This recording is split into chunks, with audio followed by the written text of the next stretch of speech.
as I dropped the mic for the ushers to get ready to usher people to the table, I was outside when I heard someone talking at the mic that, no, this MC does not know what she is doing. You cannot eat when you have not given your gifts. When I can't give, when I give them now, so when I can't stand for you, picking them. I was furious. Your guests will never leave this place without giving your gift, but they will leave this place without eating your food. Which one do you prefer? Hold up. It's black and white.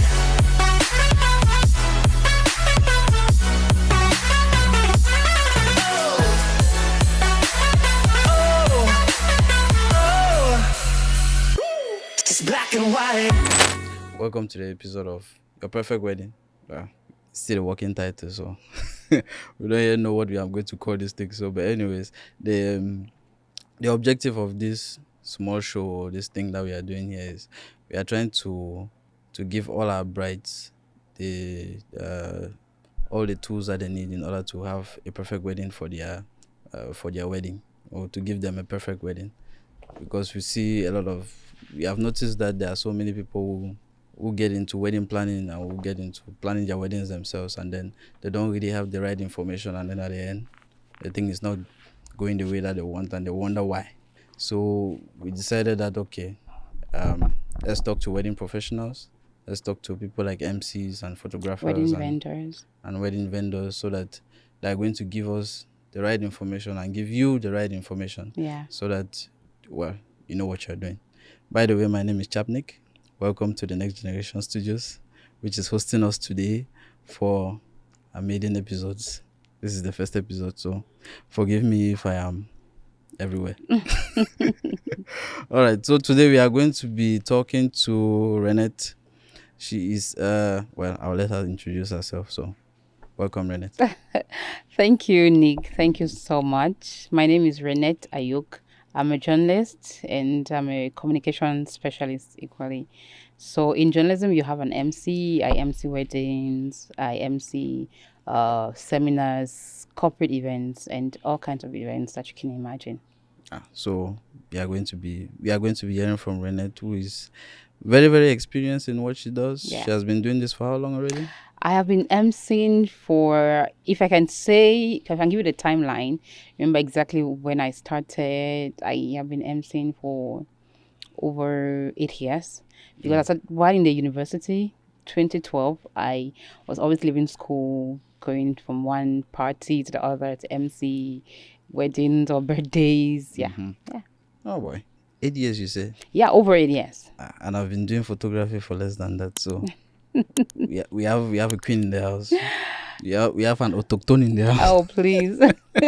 Yeah. So how did you know that this was something that you were good at, or something that you really wanted to do? Well, MCing is a skill, and it comes with the gift of gab, being able to talk fluently and coordinate activities. Mm-hmm. And so back as early as in secondary school, I found myself in spaces that gave me the permission to coordinate and make sure that activities align to make an event beautiful. Mm-hmm. So I was always on stage, having the microphone, reaching out to coordinate events and different activities. So that's how I found myself in this space, and I knew that I could do it. The first time I had my official MC experience, I can say, is when one of my sisters had their meeting. They had an end of year celebration, and we're hosting it in our house at the time. And when they came together, it was so rowdy, and I opted, okay, let me coordinate this meeting for you guys. I drew a program for them, coordinated their meeting, and it was so perfect. And from there, I was called up to MC a birthday for one of the meeting members who was in attendance. Mm-hmm. And that's how it just started.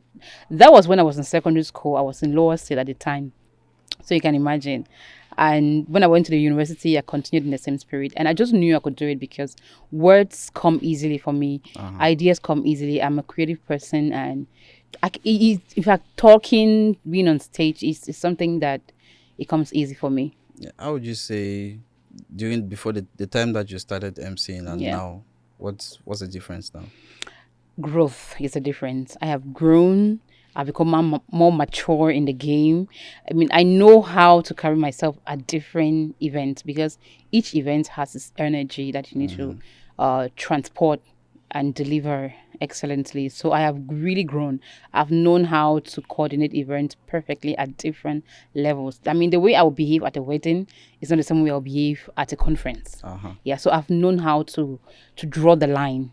Yeah, well, I think experience is very good. It's very important. Yeah. Very important, because I think maybe, as we say, we are always in a perpetual state of learning. Of course. Because if you don't learn, you don't improve, then you kind of stay behind, and every other person just comes and works upon you. Yeah. And how has it been getting clients? Because I know getting clients for weddings, for example, has it always just been word of mouth? Because like, from when you started, and yeah, for me particularly, it has mostly been word of mouth and by experience.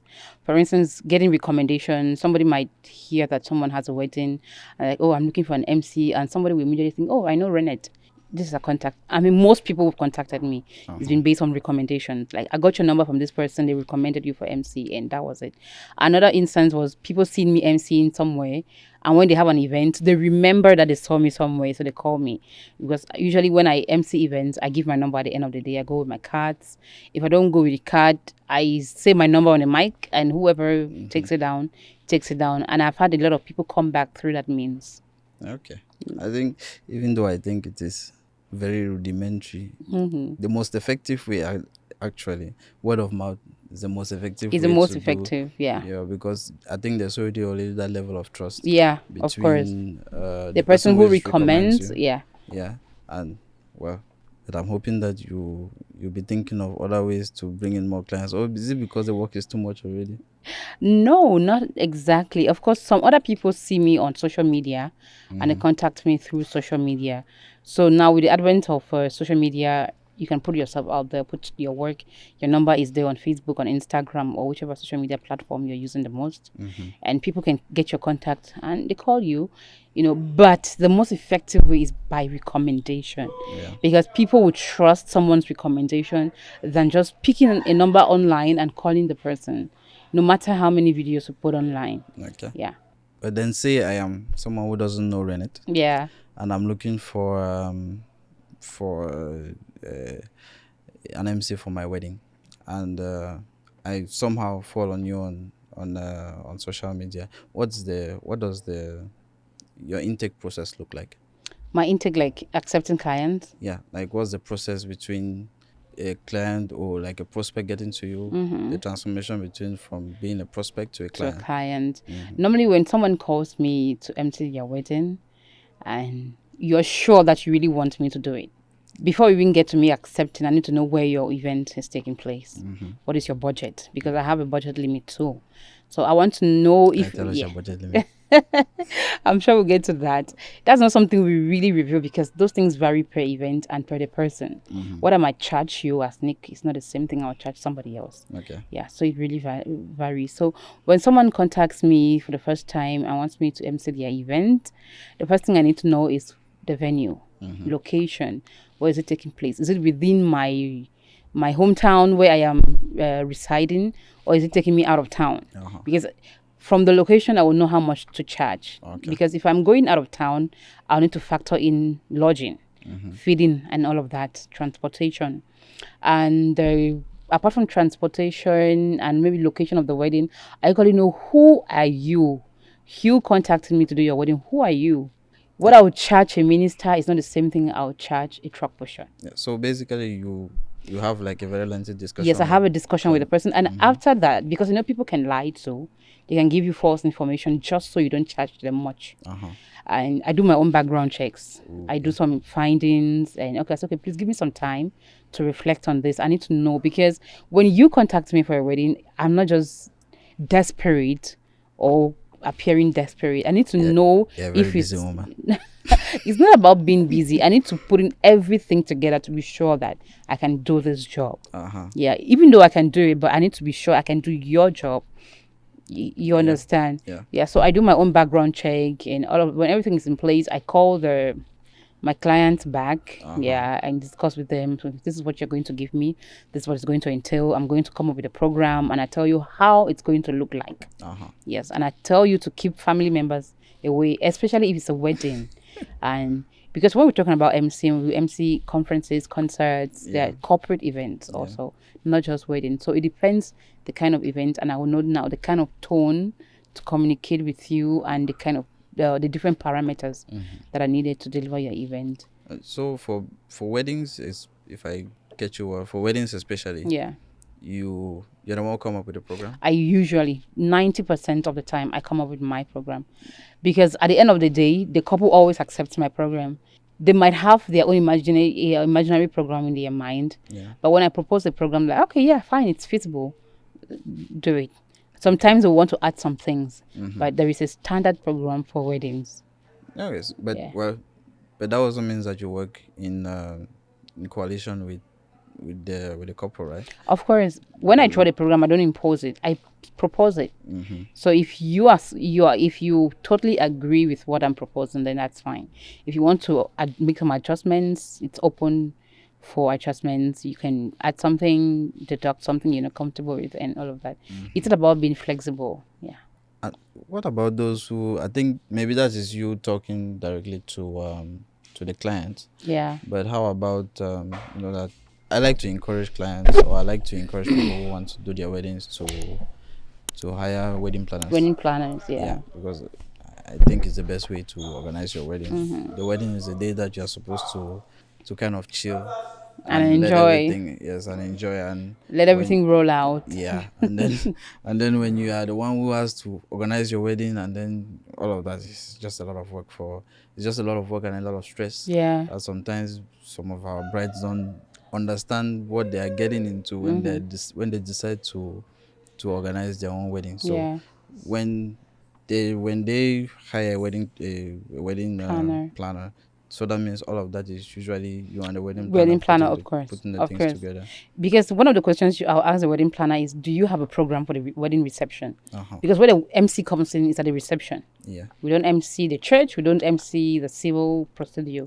They have different people that do that. I've seen some weddings that they MC the church. Really? Well, personally, I've not had that experience, because I usually come in at the reception level. So the wedding planner, normally you have to tell me if you have a program drawn up already. If you do not have it, why? We can come up with one together. It's always a matter of understanding. So, yeah, I'm sure you have done. How many weddings have you done already? I cannot count, but I've done a lot. I mean, hundreds, thousands, in fact, hundreds of weddings. Yeah, I'm sure I've done a lot of them. And I'm sure you have seen all kind of weddings. All kinds of behaviors, and most of the weddings have not even been documented. Most of my MCing experience were not documented, unfortunately. So what would you say was your best experience MCing? My best experience MCing, if I can think, what would that be?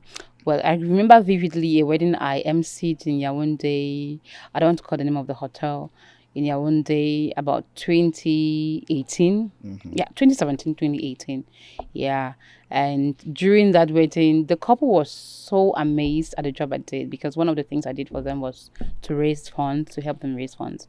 It's an element that I always include in my wedding MCing, of course, with the agreement of the couple, if they agree to it. So there's something we usually do to help them raise funds and stuff like that. They were really impressed at the end of the day at how much they counted from the money that we raised. And apart from what they paid me, they gave me a tip, and they recommended me for 2 other weddings after that. And to me, it was a great experience. Yeah, having your client being satisfied and coming back through other means. Wow, that's very nice. Yeah. Like clients who refer us to other people. Exactly. That tells you that you did a good job. Yeah. Yeah. And now that I asked about the best thing, you know that what follows is my worst experience. What was your nightmare? That brings me to a wedding I emceed in Bamenda. That's about 2016. I emceed a wedding in Bamenda. I had a really terrible experience with family, with the bride's father. You know, it was her only daughter, and it was the first time he was giving out a daughter in marriage. Okay. He was so excited. And during the wedding reception, you know that moment when you've announced an item on the program, and you're waiting for it to unfold. So I announced that it's time for item 11 for people to have dinner. So when I announced that we're going to have dinner, and immediately after dinner, the couple should get ready. We are going to cut the cake and give gifts. So the father of the groom didn't find it funny. As I dropped the mic for the ushers to get ready to usher people to the table, I was outside when I heard someone talking at the mic that, no, this MC does not know what she is doing. You cannot eat when you have not given your gifts. You must can't give. When I can't give, when I give them now, so when I can't stand for you picking them, when I can't give gift. Family member when I start calm, I was furious. So there was this confusion in the hall. It was at a Presbyterian hall in Bamenda. I can't remember the location very well, but it was a small Presbyterian hall. And I was furious. I ran to the couple. I told them, listen, your guests will never leave this place without giving your gift. But they will leave this place without eating your food. Which one do you prefer? Because you can't bring people to your wedding or to your event and cook food for them and not have them eat the food. Yeah, absolutely. Because that's the essence of having a reception. They're coming to celebrate with you, to eat your food.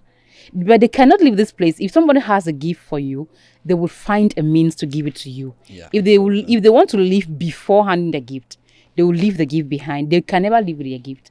But they can leave without eating your food, and which is not a good thing.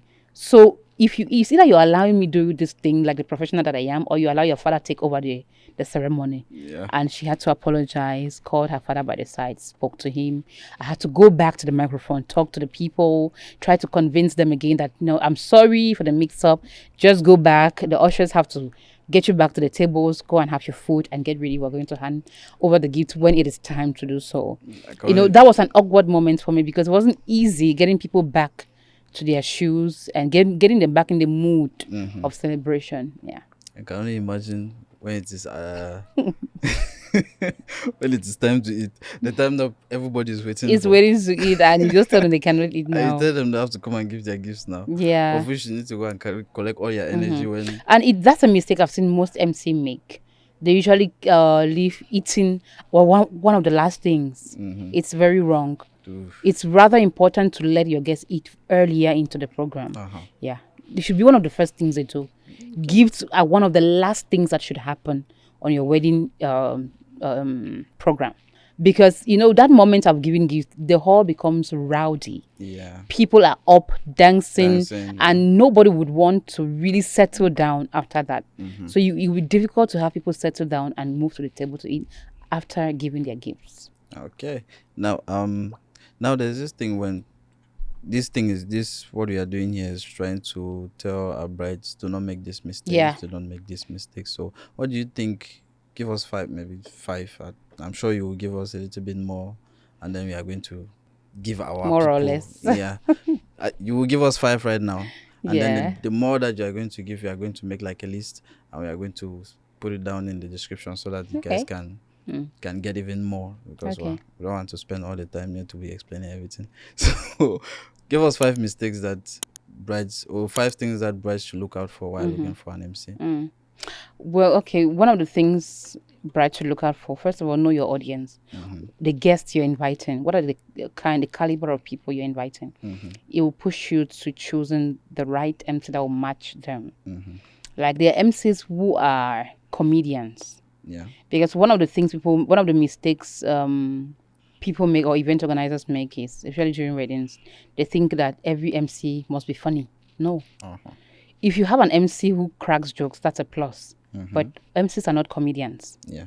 So, but now if you have an audience, it depends on your audience. So choose an MC that you think that will match your audience. If you want a comedian inclined MC, go for it.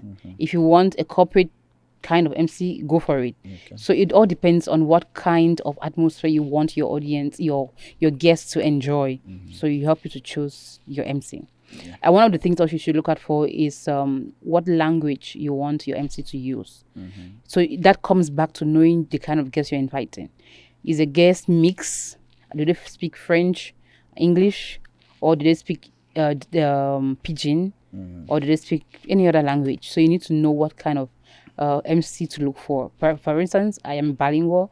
There are weddings where I've had to MC in French and in English because I had French-speaking people in the hall. So you need to know the language that your guest understands best. So you find the MC to match that language. Because it will be awkward to have francophones in the hall and you have an MC who does not have a clue in French. Yeah. Yeah, your guest, because the essence is for you to bring your guests to your wedding to have a good time. Yeah. So the MC has to ensure that in his communication during the activities that will be carried out at the reception. One other thing you should look for is look for an MC that you can afford. Yeah, look for an MC you can afford.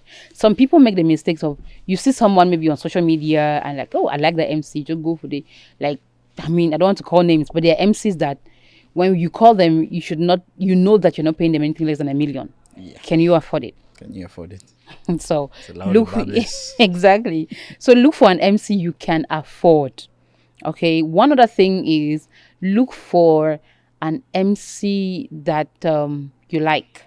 Maybe their countenance, is it their beauty, their handsomeness. So it could be male or female. It depends on you. What do you want? Do you want a woman that will, some people say that I like women because they are naturally seductive. They will keep people entertained and chilled. Some people say I like men because they are naturally more imposing, stuff like that. It depends on your preferences. Either go for a male or a female.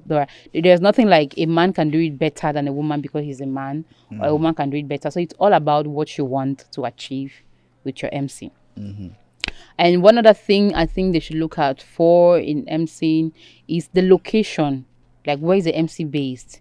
If you're having a wedding in Furawa or maybe in the north region of Cameroon, for instance, do you have the budget to bring an MC from Yaoundé, from Bamenda, from Boya, or your budget permits you just to have an MC within your locality? So look at your budget and look at the location of the MC. If you can afford it, fine. You can fly the MC in, depends on your budget. All of that, you need to factor that in before you call an MC.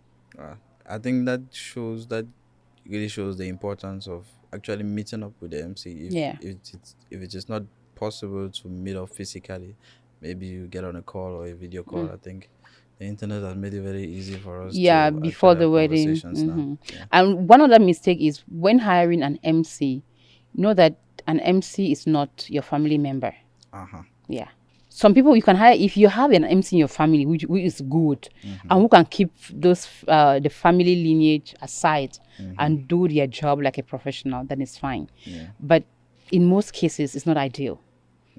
Take someone neutral that will be able to yell at your guests and put them in their place, because usually during weddings, some of the people who cause chaos the most are family members. Yeah. They would come to your ear, the MC, and whisper, "I want them to say me they do not so now. I want to sing some song." It was not in the program. And as an MC, you need to be sensitive. Is it necessary to allow them do it? Like me, you will create a lot of enemies at the wedding. People will just hate you because you didn't allow them sing. You didn't allow them give a word of advice. But was it necessary? Was it in the program? Sometimes you could allow some things that were not in the program, but you need to be sensitive. Yeah. So you need to look for an MC that is not emotional. And usually family members are not the best people because they would want to favor their siblings. Like, I guess my small sister, me can't talk. And usually it makes the program unnecessarily long or lengthy. Yeah. So find an MC that is neutral, a professional that understands their job and who can deliver. Yeah. With this family people MC, that they are usually the young ones. And then there's the father that will come and say, it's you go disrespect it. You are in the same compound. Yeah, I've had to MC one of my recent weddings last year or something? Yeah, 2021. Yeah, I did a wedding in Douala in April. I remember during MC, in the heat of the program, first of all, the couple came very late to the hall. About midnight, the program was supposed to start at 7 p.m. I was in the hall at 6 p.m. Because usually I make sure I get to the venue an hour at least. Yeah. To the time. I was in the hall at 6 p.m. Wedding had to start at 7, but the couple came to the hall at midnight. Oh boy. So you can imagine you have a program that you had drawn. You have to determine. That's when you see your professionalism, if you're really good at coordinating events. So we set the ball rolling. One of the first things I did, made sure that people eat. It was already very late. As soon as the couple got in, sat down, go to the eating. So there was the father is like, well, I don't know if it was the father of the groom or the bride. He was so agitated. He was agitating. He kept coming to me. I want to say something. I'll ignore him. He came like 3 times. Je veux dire quelque chose. It was a French or Francophone. Je me rappelle. I kept I didn't pay attention to him. I kept carrying on with the program because the couple had a lot of things they wanted to do. They had dancing. They had a lot of activities they wanted to do themselves. Yeah. So usually in such cases, I give priority to the To the couple. couple. It's their day. They need to be seen. They need to enjoy themselves. So this father finally, when people were eating, and usually during events, I usually keep my mic sometime. You go and eat because an MC, you need to eat too. Yeah, So when I kept the mic at the DJ's box, the father went and picked the mic, started speaking, and was talking, just talking and saying things. Even he was angry too. He could sense that he was really bitter. I just went to his ear. I said, "I'm sorry, please. I have to take the mic." He was not happy, but I had to do it because people need to understand that when you hire a family member, in such case, it's not easy for a family member to go and tell the father that you need to stop what you are doing. Yeah. But a professional can do it. Yeah. I'm doing my job. Later on, we can meet behind, and if you're angry with me, I can apologize. But right now, I'm doing my job, and it needs to be done perfectly. All right. Now, say yourself now. If I were getting married, Yeah. why would I want to hire you as my MC? Why? For the obvious reasons. As our If you've been following this video from the beginning, you should know that you have to hire me. I've said a lot of things. I mastered the terrain. I mastered the art. And it's not just about because I'm a journalist, but it's because I have had first-hand experience. I've been in the field. I know what it means to let a couple have a good time at the wedding. I know what it means to entertain guests at a wedding. I know the right words to say. I come with this bilingualism package because if you have a French speaking audience and an English speaking audience, I can switch at any time, and I speak pidgin. So anywhere, if you have old parents who do not understand either French or English, I can switch to pidgin anytime. We broker anyhow you want them. So it's hire me because of the experience that I have, and I can manage your events to your satisfaction. I know when to cut it short. I know when to keep it long. Okay. Well, you have heard it from a professional. Hire a professional. Of course, hire a professional. Hire a professional. I don't want to hear say, "Oh, you go carry this." And hire me because I sound sweet on the microphone. You would not want to hire someone who makes people sleep. That's one thing to add. Yeah. Anyways, thank you very much. Thank you very much. Thank you, Tony. I hope that you have been able to give us. I hope so.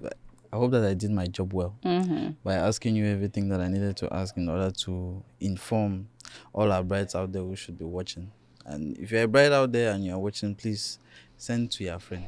If you are the friend of a bride who is coming very soon to marry, I better send to her. She should know. She should hire a professional. Yeah, hire a professional MC to handle your event. Yes, don't go because one of the things I didn't mention is an MC should know how to calm the energy in a hall. Because sometimes you want to MC an event and the bride or the groom are raging mad. Like there's so much pressure. You should be able to keep them calm, reassure them that this is their day. They need to enjoy themselves. Because I've had a situation where the bride was just lukewarm and the groom they're indifferent. They were not engaging. So you need to reassure them that, listen, you have this day, just this day. You will not organize another wedding to have this time. So this is your chance. Have the most of it. So you need to have an MC that understands the atmosphere, can read your emotions and help you enjoy your day to the most. Okay. Thank you very much. Thank you very much for coming. Thank you, Nick. Thank you very much for humoring. In fact, we need to do this thing. We need to do this thing very, very often. So yeah. You are sitting in front of a journalist here, so anyhow, after you can give me tips. Yeah, doing great for how to be a better presenter. Yeah, so tell us where should we meet you on? I don't know. How do we contact you? You can contact me by directly in direct line 670901864, the number you see on your screen, and also you can contact me on my social media, Facebook, Ayuk Renette Mbi or Renette Ayuk. You can contact me. Send me a DM and I'll reply immediately. I'm always online most of the time, so within 24 hours I can reply you. We are going to put her WhatsApp link down so that you can just get directly to her. We are going to put her Facebook down. We are going to put. She's a very interesting person, so you should go and look at her stuff. She does tell us a little bit about the other things that you do. The other thing I do is I communicate for organizations. For instance, for small brands, if you have maybe an NGO, you have an enterprise, you have a product that you want to sell, I communicate. I can devise your communication strategies and manage your social media, create content for you. I can represent you. If you have a product you want to sell and you do not know how to go about it, you can contact me. I can help you sell it. I can represent you, talk about you to people. I mean, do your PR job for you. Very, very intelligent people here. We bring not only very intelligent people for So, well, thank you very much again for coming. Thank you. I think this is it for today. Yeah. Thank you for having me, Nick. Voila. Bye-bye. Bye.